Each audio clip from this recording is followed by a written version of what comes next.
Šratinuko pasakėlės.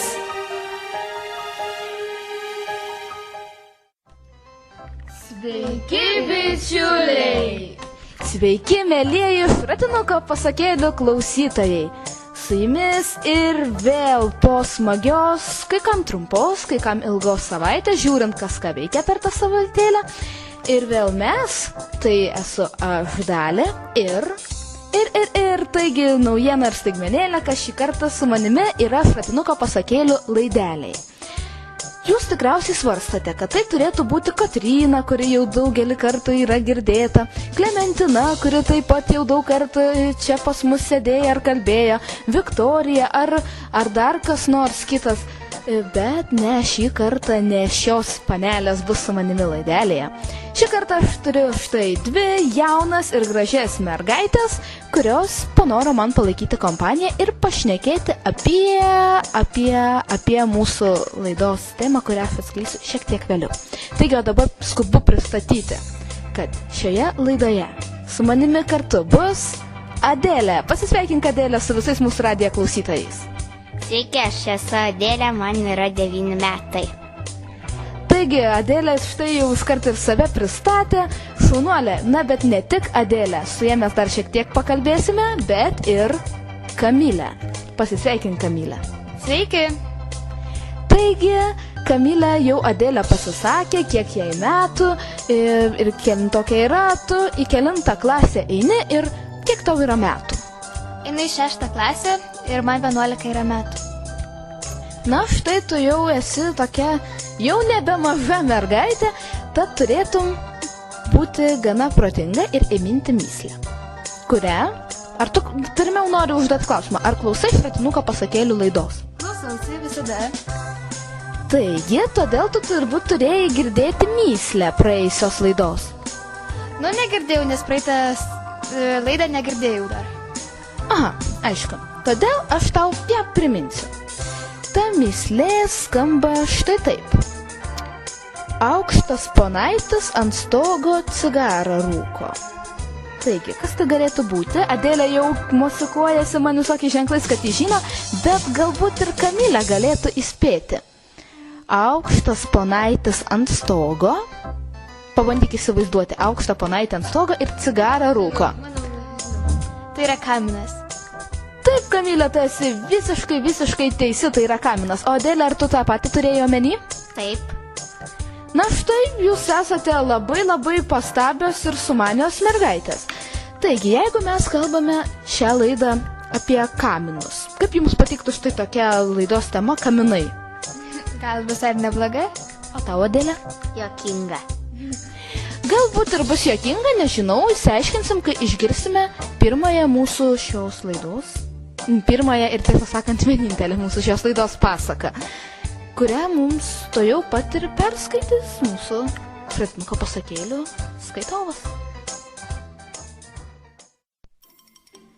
Kartą prie didelio veidrodžio ant staliuko stovėjo piemenėlė ir kaminkretys. Piemenėlė buvo labai daili, jos skrybėlaitė ir kurpelės buvo paauksuotos, prie krūtinės turėjo prisisegusi raudoną rožę, rankoje laikė ilgą lazdą. Kaminkretys irgi buvo gražus, nors visas juodas kaip anglis, tik veidas baltas. Jie abudu buvo iš trapaus porceliano, stovėjo arti viens kito, gerai susipažino ir susižadėjo. Čia pat sėdėjo senas kinas, 3 kartus didesnis už juos ir mokėjęs linguoti galvą. Jis buvo taip pat iš porceliano, todėl tvirtino, kad piemenėlė esanti jo anūkė, nors tos giminystės įrodyti negalėjo. Prieš veidrodį stovėjo sena, labai sena indauja su išpjaustytais visokiais pagražinimais. Rožės, tulpės, briedžio galva su ragais. Tik viskas nuo senumo pajodėjo. Per vidurį buvo išrėžtas visas žmogus, bet toks keistas, jog niekas be juoko negalėjo į jį žiūrėti. Jis turėjo ožio kojas, galvą su rageliais ir ilgą barzdą. Vaikų jis buvo pramintas generolu Ožiakoju. Jis visą laiką vypsojo akis įspyręs į piemenėlę, o ta nei pažvelgti į jį nenorėjo. Bet vieną gražią dieną jis paprašė iš kino jos rankos. Tas tik linktelėjo galvą, tuo reikšdamas savo sutikimą. Puikų vyrą gausi, tarė Kinas.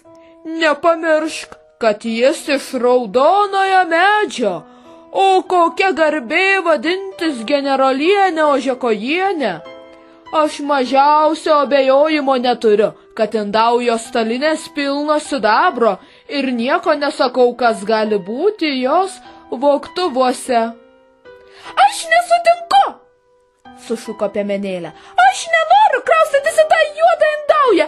Jis jau ten turi uždaręs gal 11 porceliano pačių. Tai gerai, tu būsi 12, pasakė Kinas. Dar šią naktį, kai baldai pradės braškėti, jūs atšoksite vestuves. Taip nusprendęs, Kinas palingavo galvą ir užmigo. Vargšė Piemenėlė pažvelgė į kaminkretį ir pradėjo verkti. Klausyk, tarė ji jam, ar negalėtumėm kur toli pabėgti ir išsigelbėti? Mano brangioji, aš padarysiu viską, kaip tu liepsi, atsakė kaminkretys. Bėgam tuojau, iš mano darbo pragyvensim abudu. Norėčiau, kad mes jau būtumėm pabėgę, karščiavosi ji. Nenurimsiu, kol mes nebūsime toli nuo čia, tik tai kur ir kaip bėgti. Nebijok, nėra lengvesnio daikto, ramina ją kaminkretys. Jisai liepė pirmą leisti staliuko kojų išraitimais, paskui pastatė tiesie savo kopetėles ir bematant abudu buvo žemėje. Bet prie indaujos to jau pasidarė didelis sujudimas. Briedžiai norėjo pašokę lėkti, o generolas Ožekojis ėmė rėkti Kinui.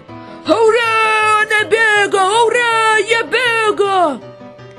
Piemenėlė ir kaminkretys baisiai išsigando ir sulindo į dėžę stovėjusią ties langu. Ten jie rado senovinės suplyšusias kortas ir sustatytą lėlių teatrą. Teatro scena rodė, kaip pikti žmonės atskyrė mylinčią mergaitę nuo jos mylimojo. Jų nelaimę pravirkdė Piemenėlė, juk jos likimas buvo labai panašus. Ne, negaliu žiūrėti, tarė ji. Lipam greičiau iš čia. Kai išlipę iš dėžės pažvelgė į staliuką, pamatė Kiną atbudus nuo Ožekojo riksmo ir labai linguojant galvą. Žiūrėk, Kinas eina čia, sušuko išsigandus Piemenėlė. Dabar mus pagaus.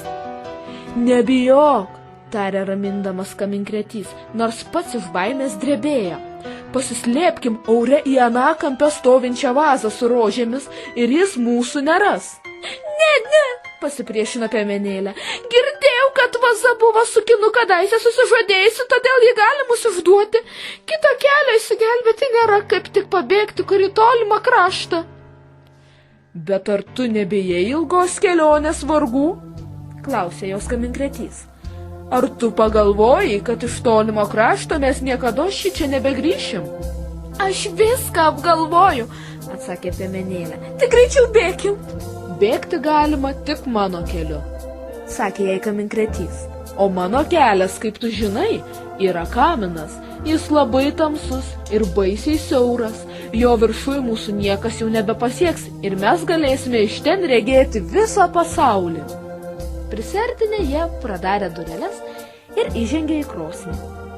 Koks čia tamsumas, pasakė Piemenėlė, bet narsiai sekė paskui kaminkretį. Jis netrukus jai parodė žvaigždę, matomą iš apačios ir švietusią jiems kelią lipti. Kelias buvo tikrai nelengvas ir kaminkretys turėjo nemažo padėti savo Piemenėlį kopti į jų laimės vietą.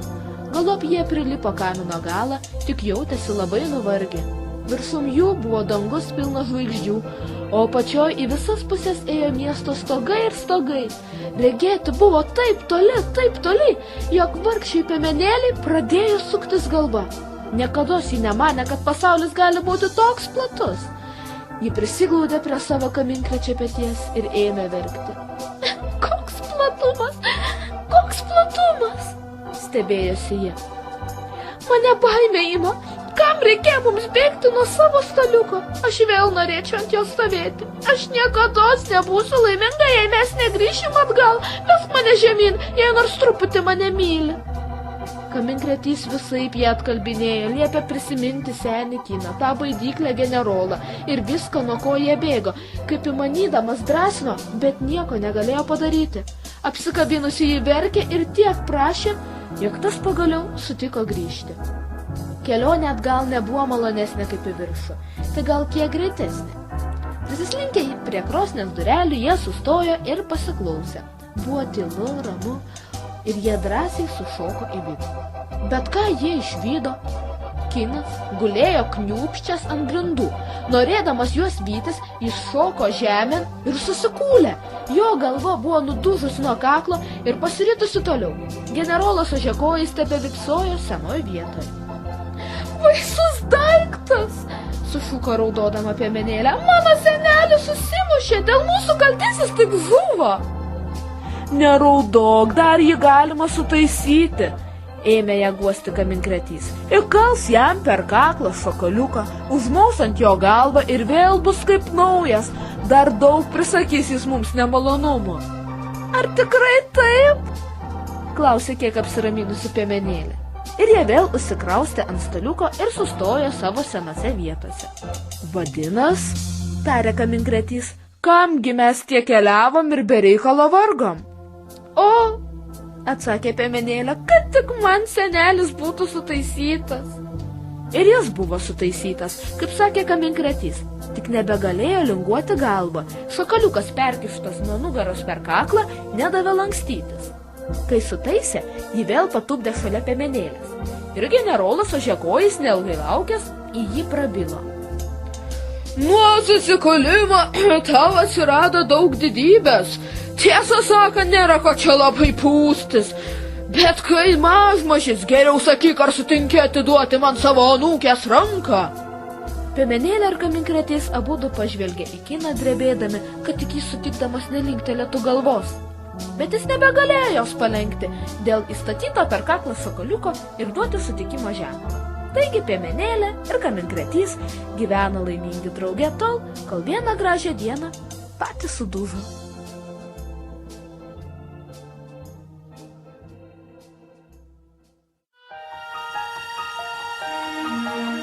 Šratinuko pasakėlės.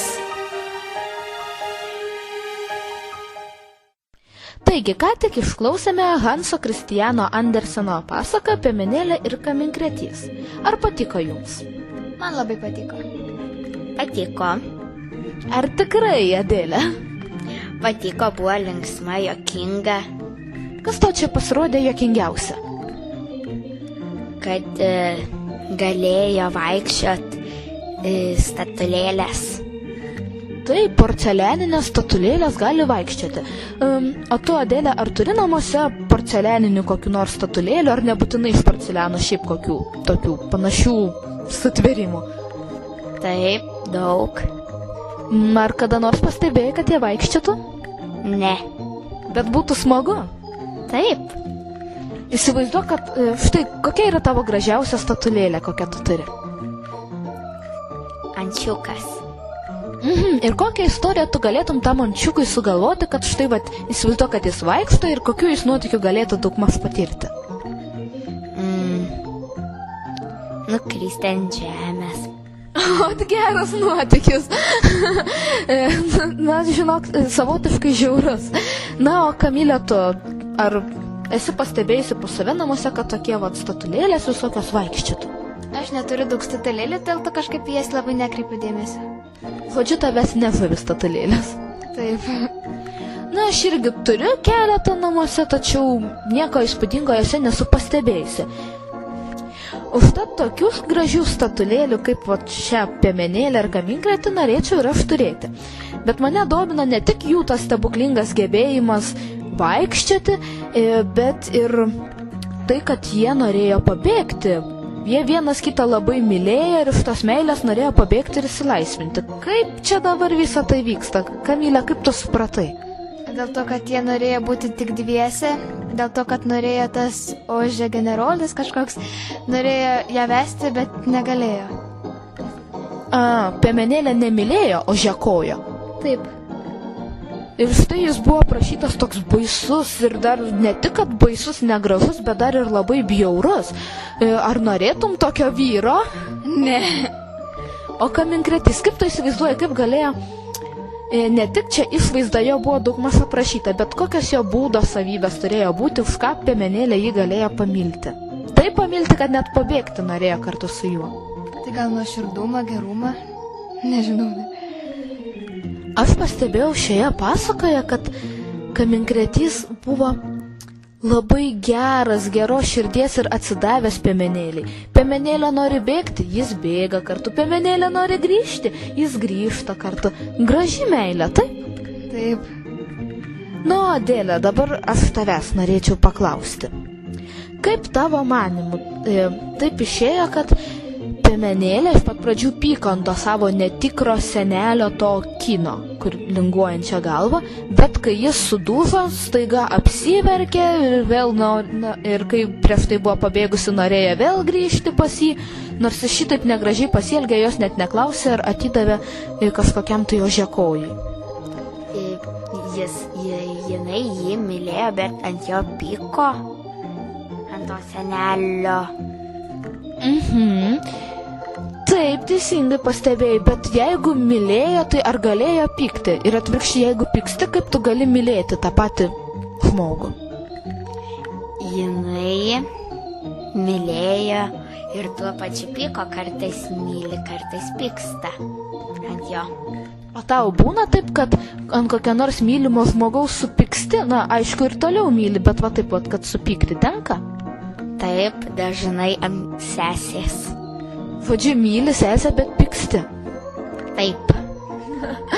Aš irgi turiu sesę ir irgi aš ją myliu, bet kartais susipyksta. Man atrodo, visi, kurie turi ir brolių, ir sesį, taip jau būna, kad myli vienas kitą, bet vis tiek pykstasi ir nieko nepadarysi. Kamilė taip pat turi sesę. Būna visada. Taigi, mes labai gražiai čia aptariam daug plačių temų apie šią pasaką, nors iš pradžių sakėm, kad kalbėsim apie kaminus. Ir iš tikrųjų, aš visus, galima sakyti, apgavau. Apie kaminus mes pašnekėjom tik tiek, kad tas kaminas buvo paminėtas pasakai. Nors iš tiesų šiandien mes kalbėjome apie meilę, apie laisvę ir apie pyktį ant mylimų žmonių. Na ir jums turbūt jau pradėjo kilti klausimas, ne tik jums, bet ir mūsų radijo klausytojams, kad štai šiandien taip kalbėjom, o apie ką kalbėsime mes artėjančią laidą. O mes tai galime labai greitai sužinoti. Tiesiog aš dabar užduosiu mįslę, kurios įminimas siesis su artėjančios laidos tema. Žodžiu, koks bus mįslės įminimas, panašiai apie tą mes ir kalbėsime. Taigi mįslė skamba štai taip. Su liemeniu ir šaknim, bet ne medis. Su kepure, bet ne vyras. Kartoju dar kartą visiems radijo klausytojams, kurie nespėjo užfiksuoti ir gerai įsiklausyti mįslės. Taigi klausom dar kartą. Su liemeniu ir šaknim, bet ne medis. Su kepure, bet ne vyras. Kas tai yra? Išsiaiškinsim. Kitą savaitę. Tai žodžiu, tik kitą laidą sužinosim, kas tai yra. Na, mielieji, galvokite, Kamilė galvos, Adėlė taip pat pagalvos apie šią mįslę, šios mįslės įminimą. Ar pasižadat? Taip. Aišku. Taigi, o dabar mes tiesiog atsisveikiname su jumis iki kito karto. Iki.